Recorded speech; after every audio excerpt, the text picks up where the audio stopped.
Follow it. We will hear from Senator Roach himself. Please do not leave. I have a box of prizes. I don't want to go home with them, so stick around so that you can win something and enjoy the music, the entertainment, the socializing with the senator. So again, ladies and gentlemen, thank you so much. Let's pay attention and let's listen to the introduction of the candidate.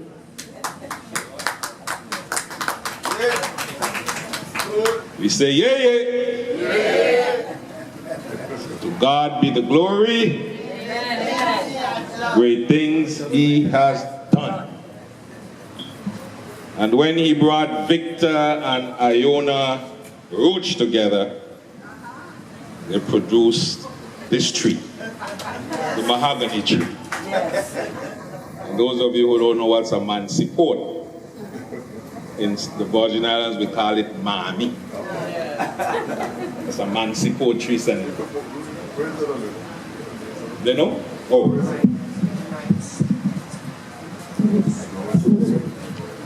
Let me take it. Senator Roach was on the radio yesterday on Senator Roosevelt David's show. And I'm in the office and I turn on my phone and I get goosebumps. And I call, I try to get in so they could know that Ducks Cole knows Senator Roach. And all of you know Senator Roach. So when Senator said, well, I need you to introduce me. I said, introduce you? He said, yeah. I said, okay, I'll introduce you. So I told my wife, I said, the senator gave me this awesome pleasure to ask me to introduce him. And she said, yeah, you know, that's my boy. So you tell him, I say hi. So Sherry say hi. And my son, he said, Daddy, I'm going with you. So where he is, he back there, Dumori.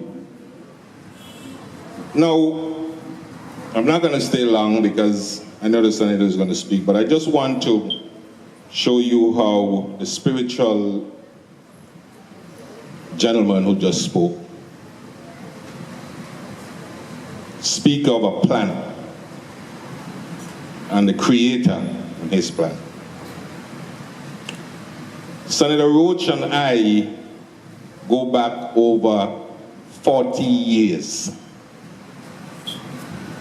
And if you look in his bio, he says he's been in the Virgin Islands for 48 years. He's been here, but his roots, as Senator Simmons said, runs through here over in St. Croix. And my mother brought me to St. Thomas back in 1960. And Senator Roach's parents brought him to St. Thomas a little time later. And for those of you who know the history of the Virgin Islands,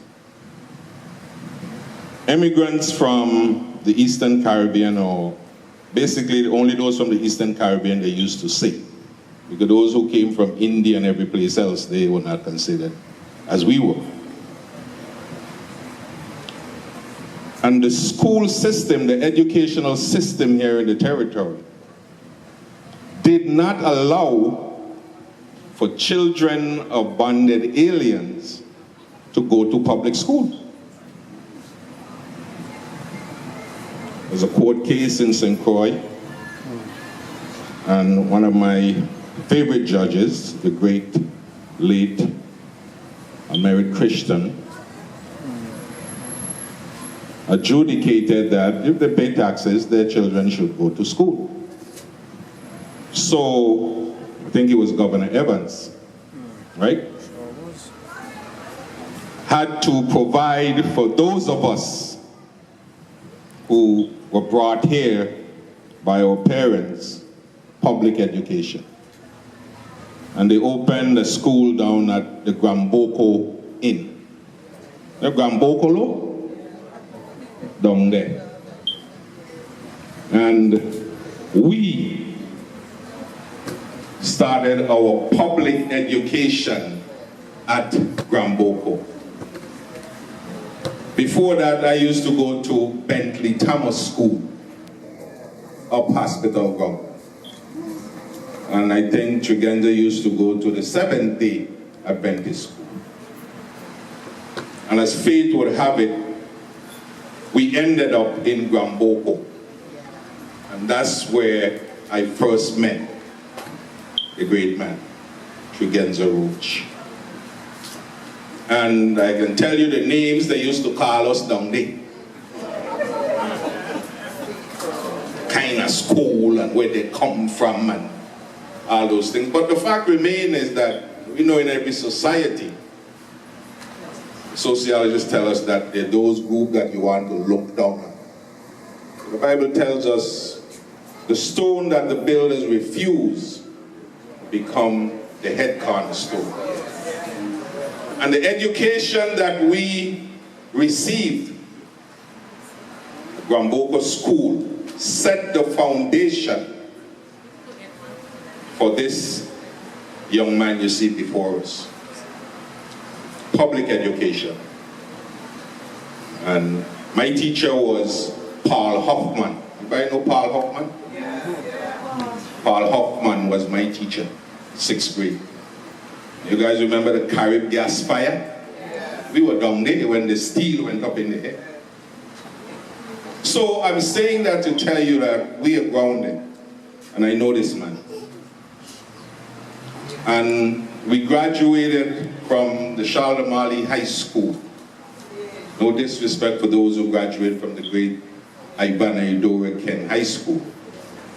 The class of 1977. Yeah. That's what we talking about. When you cut us, we bleed blue and gold. That's what we bleed. So Tregenza and I went through school, went to CVI. You went to CVI too, right? Then he transferred out, I transferred out. We came back. I worked at the legislature back then under the great Ruby Margaret Roach. I was there as an employee when the awesome senator, one of the best senators we have had in the territory, until they throw her out because she speak the truth and supported Virgin Islanders. That's how they treat us. So I know the league. I support it.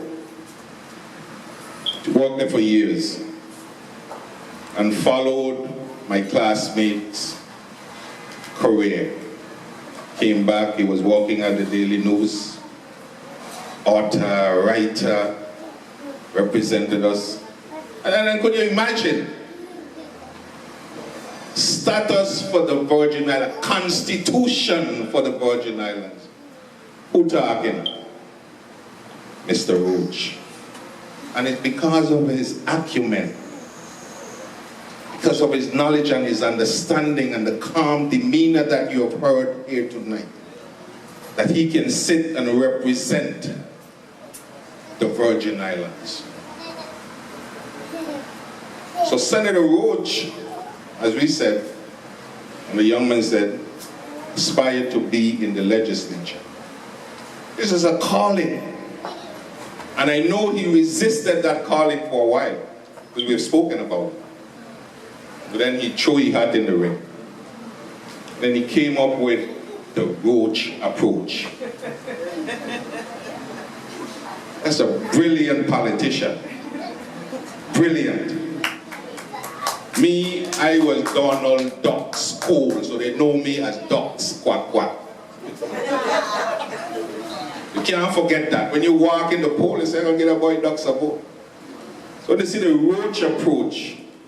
They wanted to know, well, oh, this Roach. And we know how the connotations about Roach. But guess what? That name resonated.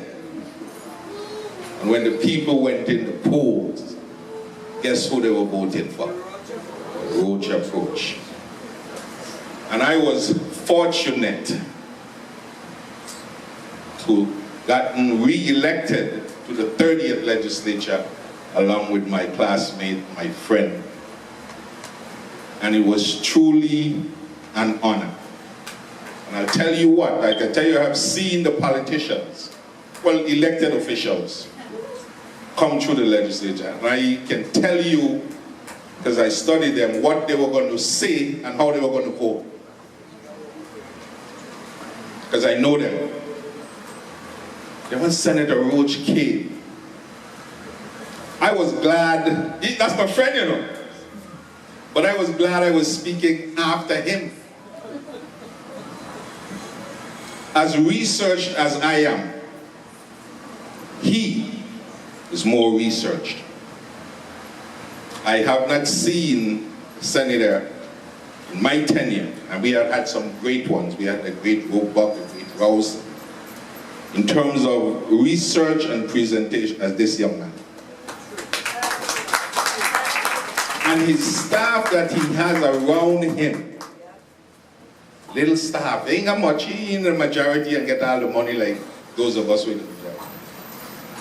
But he's able to produce as he put in the work.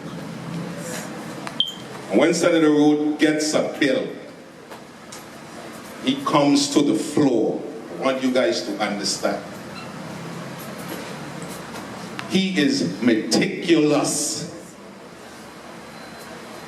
When he speaks, like E.F. Hutton,